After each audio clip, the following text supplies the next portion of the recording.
wabarakatuh.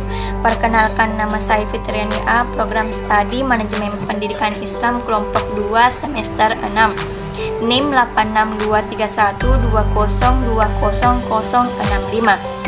Pada kali ini saya akan sedikit menjelaskan mengenai yang pertama, hakikat formulasi kebijakan. Yang kedua, komponen formulasi kebijakan pendidikan. Yang ketiga, proses formulasi kebijakan. Dan yang keempat, aktor dalam formulasi kebijakan.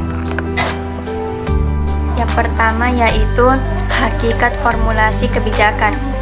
Formulasi kebijakan adalah proses pengembangan dan penyusunan rencana tindakan yang akan diambil oleh pemerintah atau lembaga lainnya untuk mengatasi suatu masalah atau mencapai tujuan tertentu dalam bidang tertentu.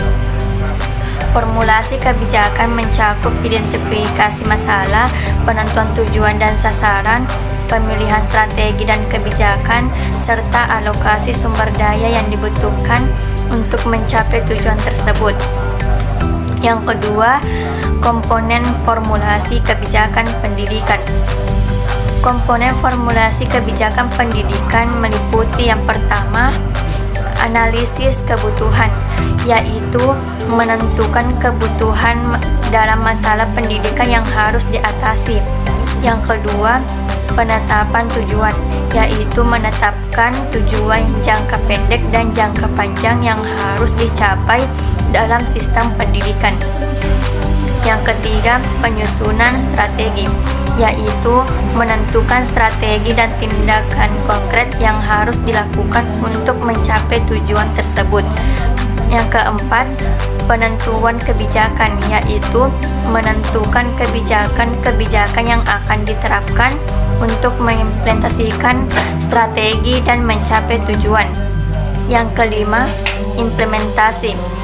Implementasi yaitu melakukan tindakan nyata untuk mengimplementasikan kebijakan dan strategi yang telah ditetapkan.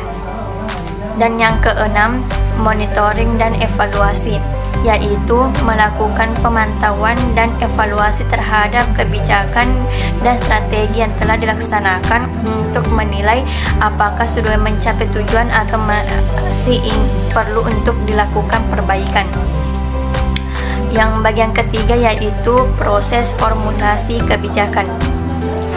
Proses formulasi kebijakan meliputi langkah-langkah berikut. Yang pertama yaitu identifikasi masalah, yaitu kita harus menentukan masalah yang harus diatasi dan kebutuhan yang harus dipenuhi. Yang kedua, analisis situasi, yaitu menganalisis situasi dan permasalahan yang terkait dengan masalah yang diidentifikasi. Yang ketiga, penentuan tujuan, yaitu menetapkan tujuan yang ingin dicapai dalam rangka mengatasi masalah tersebut. Yang keempat, penyusunan strategi, yaitu menentukan strategi yang akan dilakukan untuk mencapai tujuan yang telah ditetapkan. Yang kelima, penetapan kebijakan, yaitu menentukan kebijakan yang akan diambil untuk mengimplementasikan strategi dan mencapai tujuan. Yang keenam, implementasi, yaitu melaksanakan kebijakan dan strategi yang telah ditetapkan. Yang ketujuh, monitoring dan evaluasi, yaitu melakukan pemantauan dan evaluasi terhadap implementasi kebijakan dan strategi yang telah ditetapkan.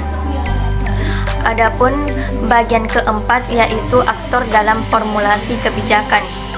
Aktor dalam formulasi kebijakan meliputi yang pertama yaitu pemerintah. Pemerintah sebagai pembuat kebijakan, pemerintah harus memiliki peran penting dalam proses formulasi kebijakan. Yang kedua, ahli atau akademisi, yaitu ahli dan akademisi akan memberikan masukan dan saran dalam proses formulasi kebijakan. Yang ketiga, LSM atau masyarakat sipil, yaitu LSM atau masyarakat sipil dapat memberikan masukan dan saran dalam proses formulasi kebijakan serta melakukan advokasi untuk mempengaruhi kebijakan yang diambil. Yang keempat yaitu pihak-pihak yang terkait. Pihak-pihak yang terkait apa saja yang diatasi atau tujuan yang ingin dicapai juga dapat menjadi aktor dalam proses formulasi kebijakan seperti orang tua, siswa, guru, dan organisasi industri atau perusahaan. Mungkin itu saja penjelasan dari saya. Sekian dan terima kasih. Wallahul muwaffiq ila aqwamit thoriq. Wassalamualaikum warahmatullahi wabarakatuh.